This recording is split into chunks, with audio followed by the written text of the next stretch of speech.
Hello నమస్తే, నేను journalist YNR. Osmania university Telugu రాష్ట్రాలకు సంబంధించిన వాళ్ళకు, ప్రధానంగా తెలంగాణ ప్రాంతానికి సంబంధించిన వాళ్ళకు ఉస్మానియా యూనివర్సిటీ పేరు తెలియకుండా ఉండదు. ఉస్మానియా యూనివర్సిటీ తెలంగాణ పౌర సమాజానికి సంబంధించిన రియాక్షన్కి ఒక ప్రతీకగా ఉంది. ఉస్మానియా యూనివర్సిటీ తెలంగాణ ఉద్యమానికి గడ్డగా ఉంది. తెలంగాణ ఉద్యమానికి కేర్ ఆఫ్గా ఉంది. తెలంగాణ ఉద్యమానికి సంబంధించిన మేధోమదనం కావచ్చు, తెలంగాణ ఉద్యమానికి మొత్తం తెలంగాణ రాష్ట్రంలోని విద్యార్థి లోకమంతా సమాయత్తం కావడానికి సంబంధించిన ఒక వేదికగా కూడా ఉస్మానియా యూనివర్సిటీని చూస్తూ ఉన్నాం. ఉస్మానియా యూనివర్సిటీ కేవలం ఉద్యమాలు, ఆందోళనలు, ధర్నాలు మాత్రమే కాదు. ఉస్మానియా యూనివర్సిటీ అకాడమిక్గా సాధించిన ఘనతలు కూడా అనేకం ఉన్నాయి. ఉస్మానియా యూనివర్సిటీ అనేక సందర్భాల్లో యూజీసీకి సంబంధించిన గుర్తింపును సంపాదించుకుంది. ఉస్మానియా యూనివర్సిటీ యూజీసీకి సంబంధించి అక్కడ నైపుణ్యాలకు సంబంధించి, అక్కడ కోర్సులకు సంబంధించి, కోర్సుల్లో మెరిట్కి సంబంధించి, అక్కడ జరుగుతున్న రీసెర్చెస్కి సంబంధించి చాలా పేరు ప్రతిష్టల్ని సంపాదించిన యూనివర్సిటీ. ఉస్మానియా యూనివర్సిటీకి దేశవ్యాప్తంగా ఓ ప్రత్యేకమైన గుర్తింపు ఉంది. అంతేకాదు భారతదేశానికి, భారత ప్రజాస్వామ్యానికి అనేక మంది గొప్ప నాయకుల్ని అందించిన చరిత్ర కూడా ఉస్మానియా యూనివర్సిటీకి ఉంది. ఈ దేశానికి ప్రధానమంత్రిగా సేవలు అందించిన పివి నరసింహారావు, ఈ దేశంలో జాతీయ రాజకీయాల్లో అత్యంత కీలకంగా వ్యవహరించిన జైపాల్ రెడ్డి, అనేక మంది సైంటిస్టులు, అనేక మంది బ్యూరోక్రాట్సు, అనేక మంది అడ్వకేట్లు, అనేక మంది లాయర్లు, అనేక మంది జడ్జిలు, ఇలా ప్రతి రంగానికి సంబంధించిన వాళ్ళను కూడా ప్రొడ్యూస్ చేసిన యూనివర్సిటీ ఉస్మానియా యూనివర్సిటీ. అటువంటి యూనివర్సిటీలో ఎప్పుడూ లేని స్థాయిలో ఇప్పుడు అక్కడ విద్యార్థుల గొంతు నొక్కే ప్రయత్నం చేస్తోంది యూనివర్సిటీ యాజమాన్యం. యూనివర్సిటీ రిజిస్ట్రార్ పేరుతో ఓ సర్క్యులర్ రిలీజ్ అయింది. ఆ సర్క్యులర్లో ఉన్నది ఏంటి అంటే, ఉస్మానియా యూనివర్సిటీలో నిరసనలపైన నిషేధం. ఉస్మానియా యూనివర్సిటీలో ఎవరు నిరసనలు చేయకూడదు, ఆందోళన చేయకూడదు, ధర్నాలు చేయకూడదు. సో ఉస్మానియా యూనివర్సిటీలో ఉమ్మడి రాష్ట్రంలో తెలంగాణ ఉద్యమం ఉధృతంగా ఉన్న సమయంలో కూడా ఇటువంటి నిర్బంధం విధించే ప్రయత్నం చేయడానికి అప్పటి ప్రభుత్వాలు సాహసించలేదు. అటువంటి ప్రయత్నాలు చేసిన ప్రభుత్వాలపైన విద్యార్థులు తిరగబడడం కూడా చూసాం. సో తాజాగా ఇప్పుడు ఏమంత కొంపలు అంటుకుపోయాయని అటువంటి ఒక సర్క్యులర్ని యూనివర్సిటీ తీసుకొచ్చిందో అర్థం కాని పరిస్థితి. ఉస్మానియా యూనివర్సిటీలో అనేక ప్రజలకు సంబంధించిన ఇష్యూస్ పైన ఉస్మానియా విద్యార్థులు స్పందిస్తూ ఉన్నారు. కేవలం ఆ విద్యార్థులకు సంబంధించిన అకాడమిక్ ఇష్యూసో, లేకపోతే అక్కడ హాస్టల్కి సంబంధించిన ఇష్యూసో, లేకపోతే రాష్ట్ర ప్రభుత్వంతో విద్యారంగానికి సంబంధించిన ఇష్యూసో మాత్రమే కాదు, అనేక సోషల్ ఇష్యూస్కి సంబంధించిన అనేక సామాజిక సమస్యలపైన కూడా ఉస్మానియా యూనివర్సిటీ స్పందిస్తోంది, ప్రశ్నిస్తోంది, వాటికి పరిష్కారాలను కూడా వెతుకుతోంది. నిత్యం అనేక అంశాలపైన, సమాజానికి సంబంధించిన అనేక అంశాలపైన, దేశానికి సంబంధించిన అంతర్జాతీయ అనేక అంశాలపైన కూడా సెమినార్లు నిర్వహిస్తూ ఉంటారు. సో అక్కడ రకరకాల చర్చలు జరుగుతుంటాయి.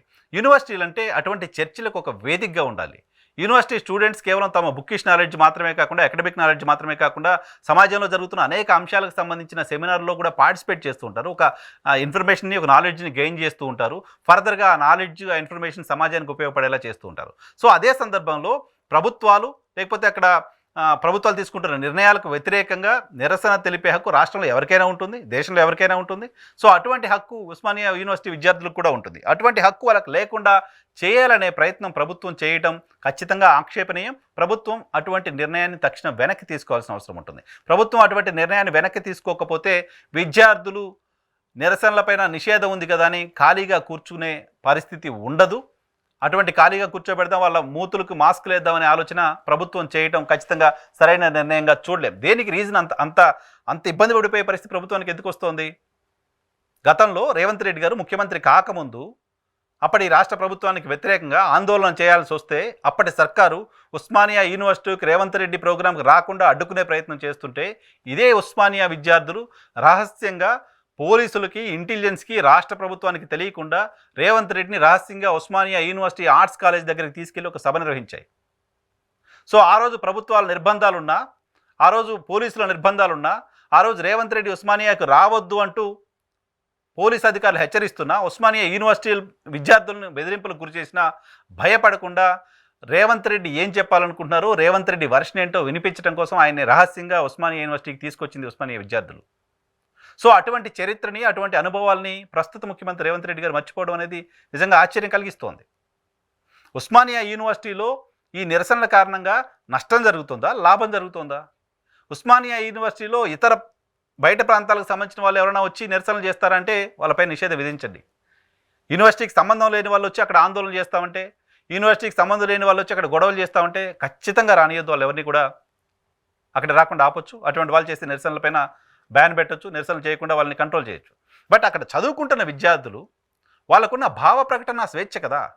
నిరసన కూడా ప్రజాస్వామ్యంలో ఒక భాగం కదా. విద్యార్థి దశలోనే నువ్వు నిరసన వ్యక్తం చేయొద్దు అంటూ వాళ్ళ నోళ్ళు నొక్కేసే ప్రయత్నం ప్రభుత్వాలు చేయడం అనేది ఖచ్చితంగా సరైనది కాదు. ప్రభుత్వం, యూనివర్సిటీ తక్షణం తాము తీసుకొచ్చిన ఈ సర్క్యులర్ పైన పునరాలోచన చేయాలి. మరీ ముఖ్యంగా రేవంత్ రెడ్డి గారు ఉస్మానియా యూనివర్సిటీతో ఆయనకున్న అనుబంధం, ఉస్మానియా యూనివర్సిటీలో విద్యార్థులు వాళ్ళ ఆందోళనలు దేనికోసం చేస్తారు? స్వలాభం కోసం ఖచ్చితంగా కాదు, సొంత ప్రయోజనాల కోసం ఖచ్చితంగా కాదు, సమాజం కోసమే. అటువంటి వాళ్ళ గొంతు నొక్కే ప్రయత్నం యూనివర్సిటీ యాజమాన్యం వైపు నుంచి జరుగుతుంటే రేవంత్ రెడ్డి గారు మౌనంగా ఉండడం ఖచ్చితంగా సరైనది కాదు. ఆ సర్క్యులర్ని వెంటనే వెనక్కి తీసుకోకపోతే రేవంత్ రెడ్డి సర్కార్ చేసిన తప్పిదాల్లో ఇది ఒకటిగా ఉండిపోతుంది.